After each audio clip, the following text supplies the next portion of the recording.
जय Hind guys. Now start और next video lecture. अपनी कड़ी को आगे बढ़ाते हैं।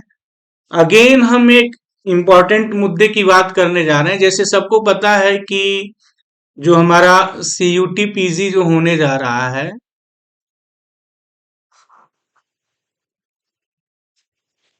उसका एग्जाम डेट का जो पूरा जो शेड्यूल है वो जारी हो चुका है।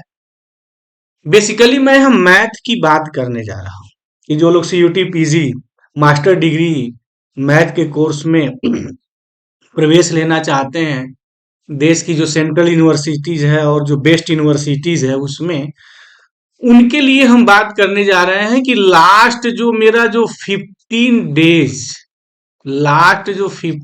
डेज का जो प्लान है वो कैसा होना चाहिए।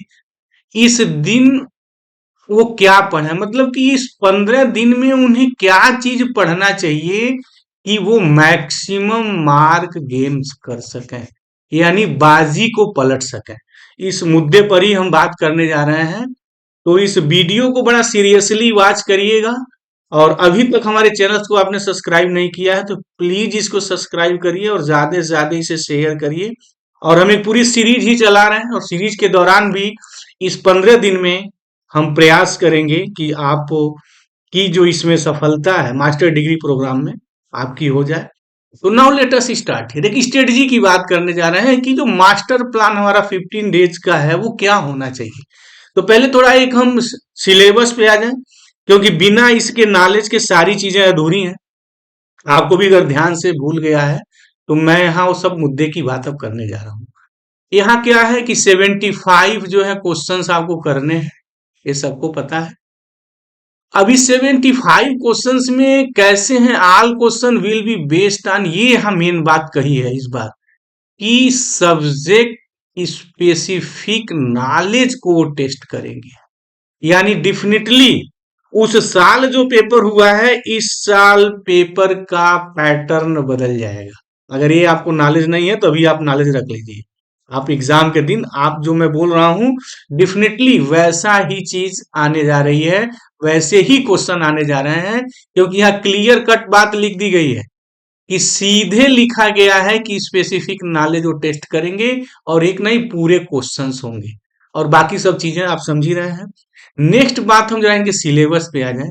अगर हम अलजेब्रा के वेटेज को देखें, अलजेब्रा में दो बात आता है, एक आपका जो है मॉडर्न है और एक आपका लीनियर है। Modern and linear algebra both है।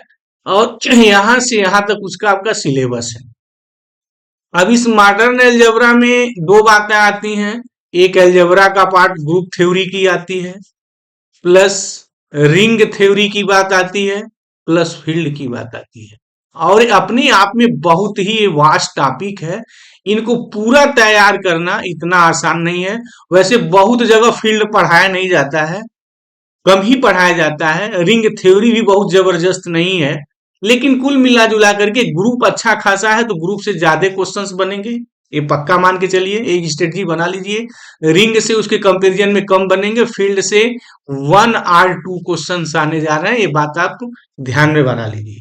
और फील्ड से जो भी क्वेश्चंस बनेंगे मुझे उम्मीद है वो रिजल्ट बेस बनेंगे। ये बात हो गई, ये आपकी पूरी अलजेब्रा की बात हो गई। वेक्टर स्पेस में जनरली ये सब लोग पढ़े रहते हैं। पूरी चीज आपकी जो वेक्टर स्पेस में है और यहां से लेके आर्थो और यूनिटरी मैट्रिक्स तक, इसका भी वेटेज अच्छा खासा है। मतलब कि लीनियर अलजेब्रा का वेटेज अलजेब्रा से ज्यादा है। नेक्स्ट बात आते हैं जो निर्णायक भूमिका निभाता है। ये निर्णायक भूमिका रियल एनालिसिस, ये बड़ी जबरदस्त है। कहा जाता है कि अगर आपने रियल एनालिसिस पे कमांड कर लिया तो मैथमेटिक पर कमांड कर लिया। मैं तो ये कहूंगा कि दुनिया के जितने भी मैथमेटिक के कंपटीशन है, अगर आपने इस पे कमांड कर लिया है तो सारे कंपटीशन आपके मुट्ठी में है। क्यों? क्योंकि इसका जो वेटेज होगा इंटायर, वो 30% से ज्यादा होगा। ये बात always keep in mind. Real analysis का वेटेज हमेशा 30% से ज्यादा हर एग्जाम में होगा। इसीलिए इसका जो सिलेबस है ना, सबसे ज्यादा वास्ट रखा गया है। अब आपका सीक्वेंस से बात शुरू होगी और वो बात कहां तक आ जाएगी, homogeneous functions including Euler's theorem तक। जनरली ये बच्चे पार्ट पढ़े रहते हैं। मेन पार्ट जो ये है हमारा limit point, open set, close set, bounded set, बहुत जगह तो ये लास्ट सेमेस्टर में रखा गया है, 6 सेमेस्टर में, और वो सेमेस्टर अभी चल ही रहे हैं। हो सकता है बहुत जगह पढ़ाई ही न शुरू हुआ हो। तो अगर ये पार्ट आपका तैयार नहीं है कायदे से, तो डेफिनेटली आप समझिए कि आप गेम हार चुके हैं। तो इस पार्ट को आपको सीरियस पकड़ना है, पूरा यहां से लेके यहां तक इनको आपको सीरियस पकड़ना है। अगर इस पार्ट पे आप अच्छा खासा कंट्रोल कर ले रहे हैं, तो डेफिनेटली मान के चलिए आप 20% में सम्मिलित हो गए हैं। अगर इसको छोड़ दिए हैं तो 20% से नीचे आ जाएंगे। तो फिर बाकी पार्ट को आपको बहुत सीरियस पढ़ना पड़ेगा। बाकी पार्ट में अब आपका आ जाता है कॉम्प्लेक्स वेरिएबल। इसका भी अच्छा खासा वेटेज है कॉम्प्लेक्स वेरिएबल का। मैं तो कभी कभी ये तक देखने में आया है कि मॉडर्न अलजेब्रा और लीनियर अलजेब्रा के बराबर कभी कभी कॉम्प्लेक्स वेरिएबल से क्वेश्चन बनते हैं।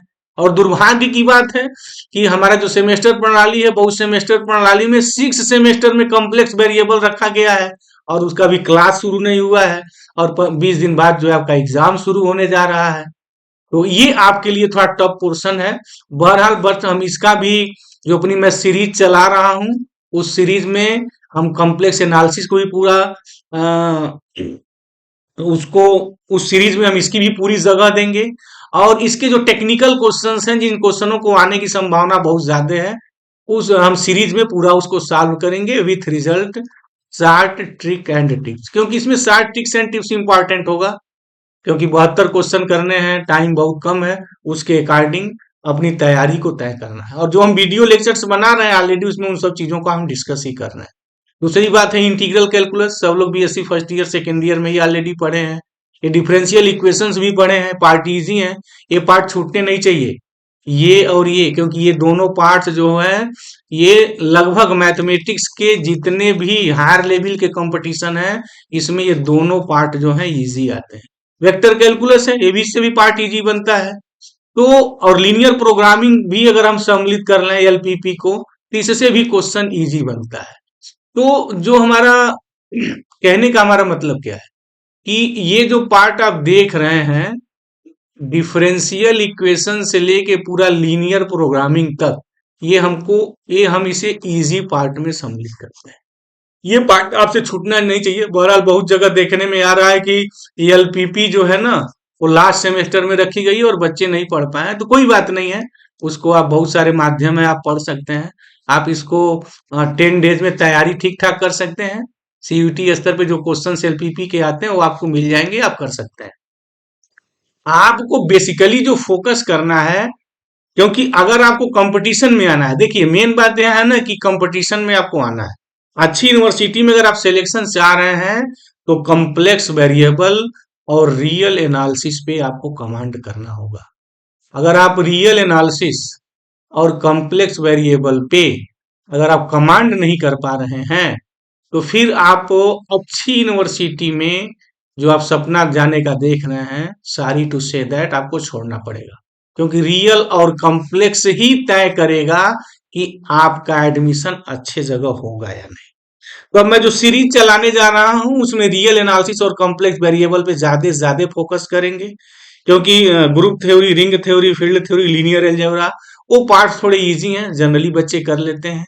इसमें थोड़ा हम शार्ट ट्रिक की बात करेंगे, क्विक रिजल्ट कैसे हम लोग इसको डेवलप करेंगे, क्योंकि ज्यादा टाइम इसी में खाता है अधिकांश बच्चों का।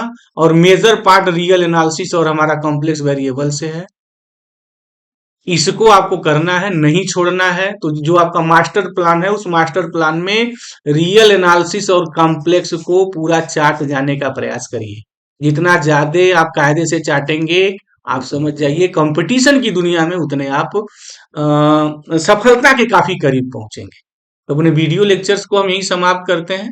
सीरीज में हम रियल एनालिसिस और कॉम्प्लेक्स पे ज्यादा फोकस करेंगे, तो हमारे साथ बने रहिए और चैनल्स को हमारे सब्सक्राइब करिए। तो थैंक यू गाइस, जय हिंद।